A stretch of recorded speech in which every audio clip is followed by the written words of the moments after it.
Welcome to the Global Gaming Business Podcast, the industry's first and longest running podcast, now in our 17th year. I'm Roger Gross, the publisher of GGB, and this week we sit down with Colin Ferris, the iGaming product director for Playtech, about how his company is approaching its expansion into the U.S.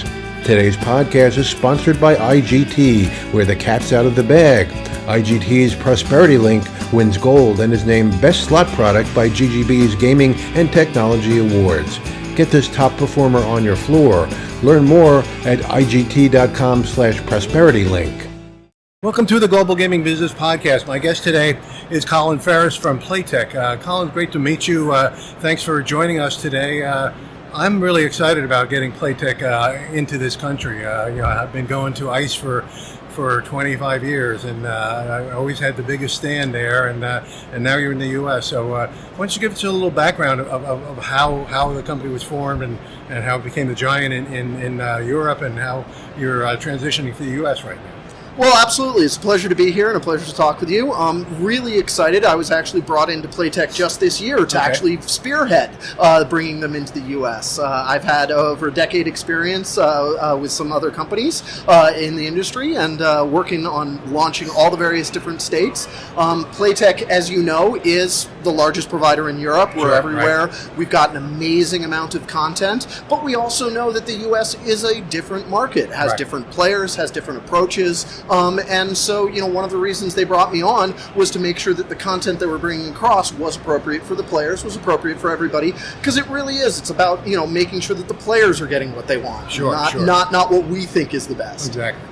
Well, I've seen Playtech kind of taking little small steps over the last few years. Was that really just to find out what the U.S. market was like and how you needed to approach it a little differently? Absolutely. Yeah, you had to do small steps into the market. You had to prepare for things. You had to really set the stage for everything. But now the stage is set, and we're rolling out big. We're already live now in Pennsylvania, New Jersey, and Michigan. And we're rolling out with new customers just about every week now. So it's really great to build it up here. Okay, great. So for those of us that don't really understand what Playtech does, I mean, you've got a whole variety of products and services. Why don't you just give us a little encapsule of what you offer? I'll try. We do just about everything. I mean, from poker to live casino to RNG gaming to even retail. We've got land-based kiosks as well. So we encompass everything. It's really about being the best we can be for our customers and give them the best experience. Our platform that we use for our customers who take our platform, it's one of the best in the industry. Our games constantly perform. Our live casino, that's one of the things we're really proud about bringing into the U.S. And really bringing some competition to that space. We're the first to have live casino slots with a host and everybody's playing the same slot machine. So we're really all over the map. We've got a giant poker network, we've got bingo, we've got everything, really. Okay.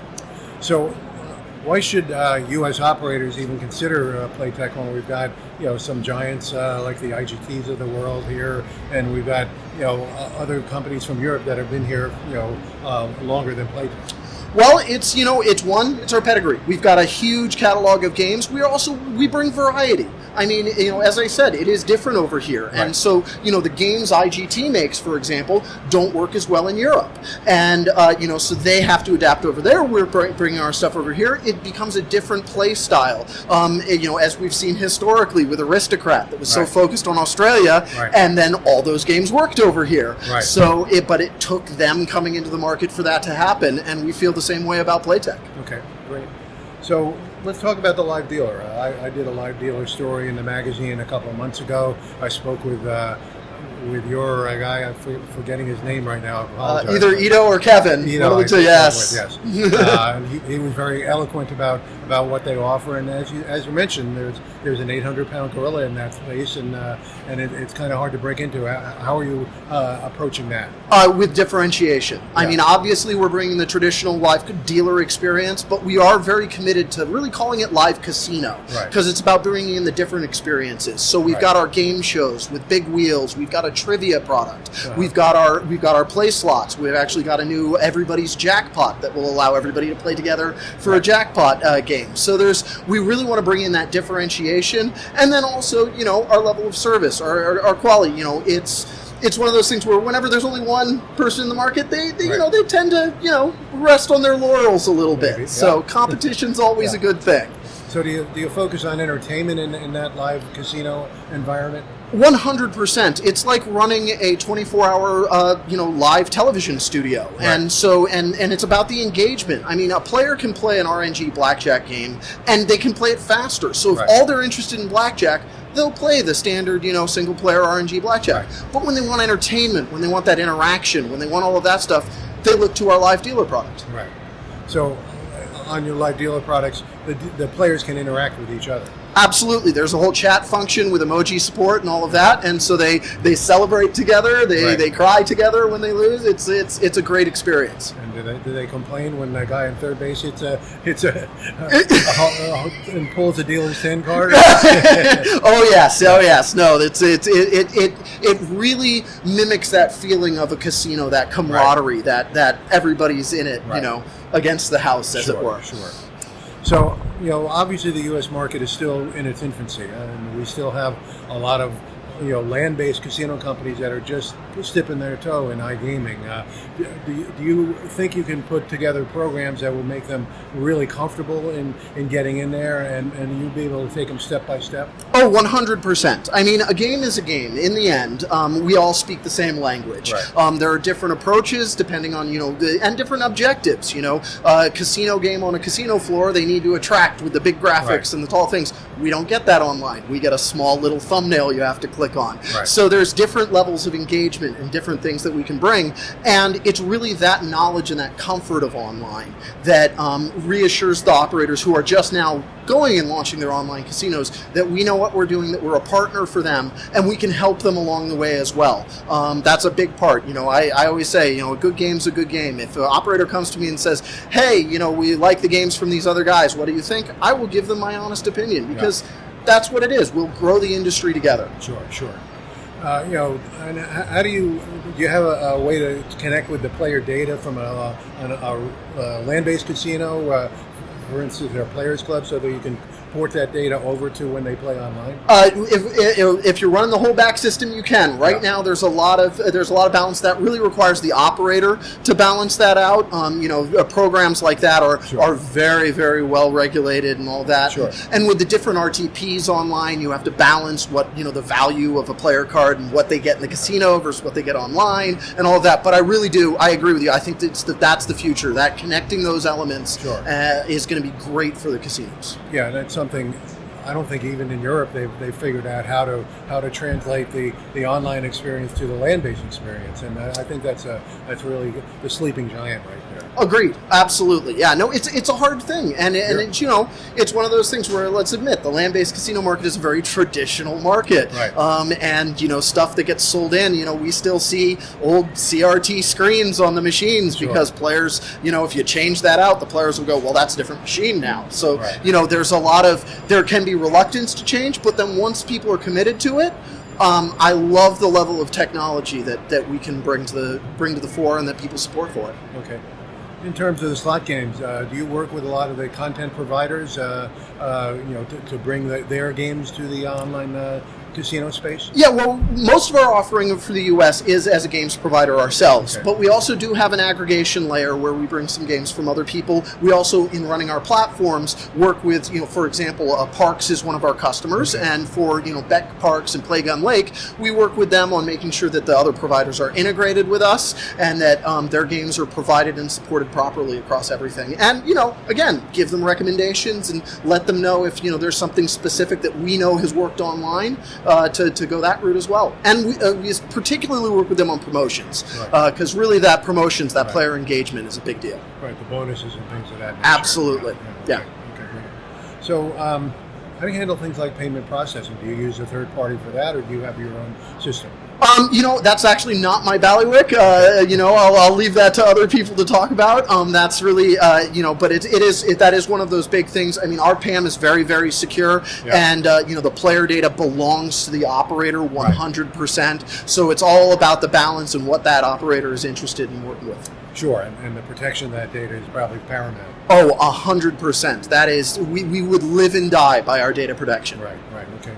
So when it comes to When it comes to the integration again with the casinos, I mean, do you work directly with the casino executives in each of your clients? Absolutely, yeah. No, we've got the two different clients. We've got the clients who take our platform, right. In which case we work very closely with them. We have people dedicated just to work with them and make sure everything works properly. Their native apps, all of that stuff works. And then we have our games customer clients where we provide and we integrate with their platforms and connect our system to them in order to serve their games on their system. Okay. So you mentioned you're with Dunlake, so you're in Michigan and Pennsylvania. What's your other status in terms of licensing in the U.S.? So we're going for everything. So we're right now, for casino, we're right now in New Jersey, Michigan, and Pennsylvania. We're currently looking at places like West Virginia and Connecticut and all of that. Connecticut's one of those things with only 2 operators. Sure, you have to agree with one of those operators before you pursue that market. Yeah. So, it's all about wherever things evolve, wherever things legalize, we will be there. Okay. Tell us about poker. Poker is obviously, it's not a giant part of the industry, but it's important. Do you have your own poker program? We do. We have a full-on poker program. It's one of the only ones that can network multiple operators into a single poker pool, okay. But still branded for them. Mm-hmm. So what that allows us to do is expand the number of tables, because poker is all about having the players in there and all of that. Right. So you could actually use the agreement that the states have. I think Nevada and Delaware and New Jersey and Michigan, and I believe Pennsylvania as well, are all on this one program. So you can use that as well. Yeah, we will do whatever we can regarding the regulations, and where we can share liquidity, we will, and where we can't, we will build out a solution that works for that individual market. Okay. So you also work with land-based casinos, being able to provide some products for them. What are some of the products you provide for just land-based? So we've got a partnership with Gameco, and we are building out retail systems to be available in the U.S. Okay. There'll be multi-game cabinets. We've got a few on our booth right now. So we're just rolling into that market into the U.S., and we're providing some of the best games that we've had online, as well as a mixture of games that we know from our partner as well, and just really leveraging that across. In fact, one of our games, Buffalo Blitz, I always like to say it's sort of, people always talk about omni-channel and being online and land-based. Right. Well, Buffalo Blitz, we took it even another step further. We've got land-based, we've got online, and we've got a live product, that playing of the game together. Okay. So Buffalo Blitz even goes beyond that with that omni-channel approach. So you can conceivably then have a player, play a game in a land-based casino and then go online and play the same game. Can they pick it up right where they played it, or no, not so much, yet. Not quite yet. Yeah. I mean, that's a holy grail that we would love to have. Yes. But yeah, we've got a situation. With online, you always want to be able to recover wherever the game's at. So if a player either loses or loses their connection, or if for example they get distracted or something, they can resume on the bonus. They can resume on that, and that's going to be a hard thing to ever really bring over into the land-based side, unfortunately. Sure. Right.